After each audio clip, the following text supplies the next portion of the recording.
They didn't warn you. They didn't ask you. They didn't even give you time to prepare. One morning, without a single public debate, without a vote, without so much as a whisper in mainstream news, the federal government quietly dropped a policy that could strip millions of Americans of the one thing they've spent a lifetime earning: their freedom. And if you are 65 or older, or if someone you love is, what I'm about to tell you in the next few minutes could change everything. Welcome back to Global Updates 24, the channel that delivers the news they don't want you to slow down long enough to read. If you're new here, hit that subscribe button right now and turn on notifications, because we cover the stories that directly impact your life before they become yesterday's headline.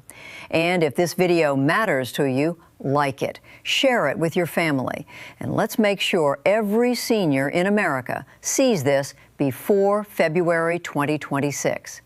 Now, let's get into it. Here's what just happened. Federal transportation officials have announced a sweeping new framework targeting senior drivers across the United States. No gradual rollout, no years of public debate, one press conference, one statement, and suddenly more than 50 million licensed Americans over the age of 65 are being forced to ask a question they never imagined having to answer: can I still drive? Not in a decade, not someday, now. Because this isn't a minor update. This isn't routine policy adjustment. What was just announced is a fundamental restructuring of how senior drivers in this country will be judged, tested, and potentially removed from the road, starting February 2026. Let's break down exactly what was confirmed, because the details are more alarming than the headlines suggest. First, mandatory cognitive screening tied to license renewal, beginning at age 65. And this is not your standard vision test. This is not a quick trip to the DMV to update your photo. These assessments are designed to measure reaction time, memory recall, and decision-making under simulated driving conditions. What that means in plain language is this: renewing your license will no longer be based on your driving record, your clean history, or your decades of experience behind the wheel. It will be based on standardized cognitive benchmarks, tests that millions of healthy, capable drivers have never been required to take before. Second, renewal timelines are being slashed. Drivers between 65 and 74 will now renew every 4 years instead of 8.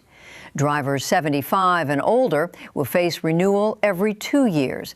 That might sound like a small administrative change, but think about what it actually means: more frequent testing, more frequent fees, and more frequent opportunities for a license to be delayed, restricted, or denied, not because of anything you did wrong, but simply because of your age. Third, any driver over 70 who is involved in an at-fault accident, no matter how minor, will be required to complete a mandatory road test. A low-speed fender bender in a parking lot, a minor incident with no injuries. Under this new framework, any at-fault determination now carries the potential for a full driving reevaluation. The bar has officially been lowered, and seniors are the only ones being asked to clear it. Fourth, and perhaps most troubling of all, physicians are now being placed under new reporting expectations. Doctors will be required to notify licensing authorities if they believe a patient poses a potential driving risk. Think about what that does to the relationship between a patient and their doctor.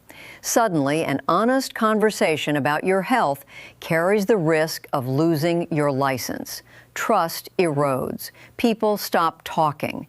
And an already strained healthcare system becomes tangled in licensing decisions it was never designed to make. Now, here is the point that senior advocacy groups immediately seized upon, and it is the heart of why this backlash has been so explosive. Under this framework, age is the trigger, not demonstrated impairment. A perfectly healthy 65-year-old with a spotless driving record faces mandatory cognitive hurdles that a younger driver with documented issues never encounters. That is not safety policy. That is a presumption of guilt based on a birthday. The response from advocacy organizations was not slow, it was not polite, and it was not symbolic. Within hours of the announcement, groups that rarely move together were aligned, mobilized, and openly confrontational. Legal teams began drafting constitutional challenges centered on equal protection and arbitrary classification. Phone banks opened, email campaigns launched, meetings with state officials were scheduled within days, not weeks. And here's why that matters. Advocacy leaders understood something crucial in that moment. If they allowed this framework to settle, even temporarily, reversing it later would become exponentially harder. Once licenses are revoked, independence lost doesn't come back easily. So they moved to block it before a single restriction could be enforced. The legal argument being built is not about whether safety matters. Nobody is saying unsafe drivers should stay on the road. The argument is about how safety is being enforced and who bears the burden of proof. Because when policy uses chronological age as evidence of incapacity, it doesn't just add requirements, it changes the assumption. It shifts seniors from being presumed capable, unless proven otherwise, to being required to repeatedly prove capability simply because of the year they were born. Transportation analysts watching this situation described the speed of the advocacy response as unusual. Groups that typically respond in stages skipped early phases entirely and went straight to escalation. Preliminary injunctions were prepared to block implementation before February 2026, forcing the Department of Transportation to defend this framework in federal court rather than simply rolling it out through bureaucratic momentum. And the numbers behind all of this make the stakes impossible to dismiss. More than 50 million licensed drivers in the United States are over 65. That is one of the largest, most consistent, most politically engaged voting blocs in the country. Analysts reviewing the proposed cognitive screening criteria estimate that millions of those drivers could struggle to meet initial benchmarks, not because they are unsafe, but because standardized tests fail to account for normal age-related changes that have absolutely no impact on real-world driving ability. Reaction time in a laboratory is not the same as judgment at a four-way stop. A memory recall score on a computer screen is not the same as 40 years of muscle memory, situational awareness, and road experience. But under this framework, those distinctions disappear. For many seniors, this isn't about the inconvenience of a test. Driving is access to groceries, to medical appointments, to family, to community. It is dignity. When that access is threatened, the consequences don't stay in the DMV. Adult children rearrange work schedules. Rural residents face complete isolation. Healthcare outcomes decline. These are not abstract policy outcomes. They are the realities of millions of lives. The political dimension of this moment is equally significant.